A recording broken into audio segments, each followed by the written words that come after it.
Hemen ikusiko dugu nola sortu H5P edukiak Moodle plataforman. Hemen gaude Moodlean, aktibatzen dugu edizioa eta sortu behar dugu jarduera. Aukeratu eduki interaktiboa eta git. Lehenengo gauza izan behar da deskribapena hiltzea. Eta jartzen dugu izenburua, baina gero agertuko da beste batean. Aukera daukagu kargatzeko edukia edo sortzeko. Gure kasua sortuko dugu ariketa.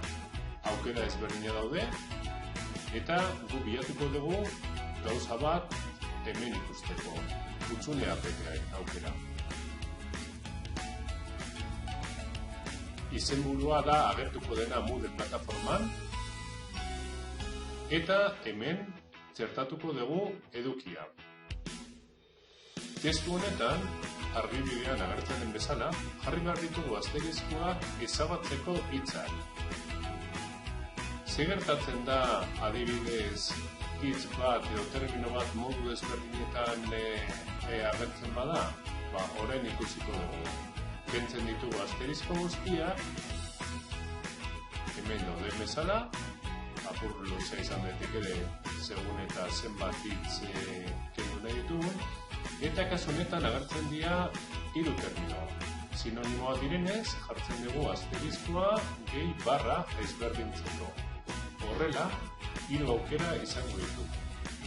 Ikusten dezuenez, oso simplea da, kentzea terminoa.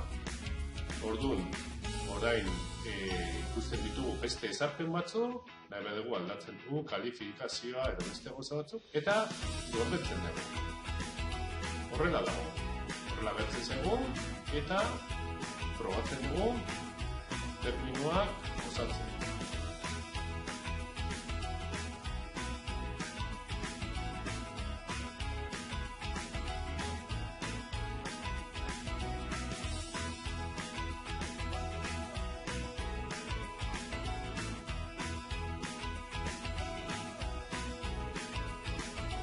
Beteta ematen diogu zuzentzari eta ikusten dugunez hor agertzen da akats bat. Aukera daukagu ere zuzenketa ikusteko eta horrela ikusiko lukete gure ikasleek. Hemen ikusiko dugu beste adibide bat, baina kasu honetan sortuko dugu baliabidea eta esportatuko dugu importatzeko h5p.org webgunean. Sortzen dugu baliabide modu berean. Kasu honetan izango dira hitzak arrastratzeko. Kopiatzen dugu testua eta asterizkoak erabiltzen ditugu berriro ezabatzeko hitzak.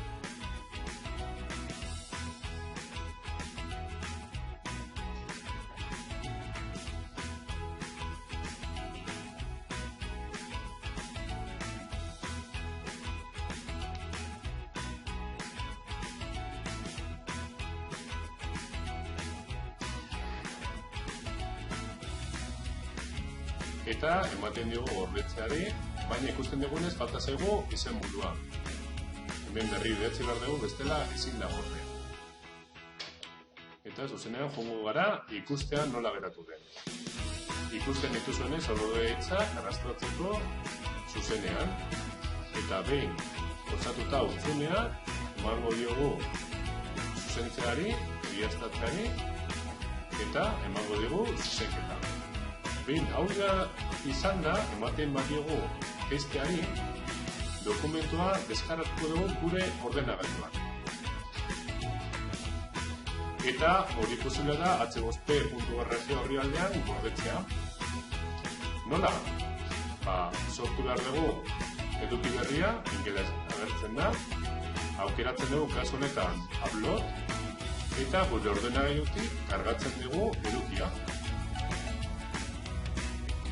Hemen daukagu Moodlean sortutakoa eta gordetzari ematen badiogu izango dugu gordeta gure kontua. Orduan ez da izango bakarrik Moodlean baizik eta beste webgune batean. Eta hemen ikusiko dugu. Mila esker eta aurreko arte.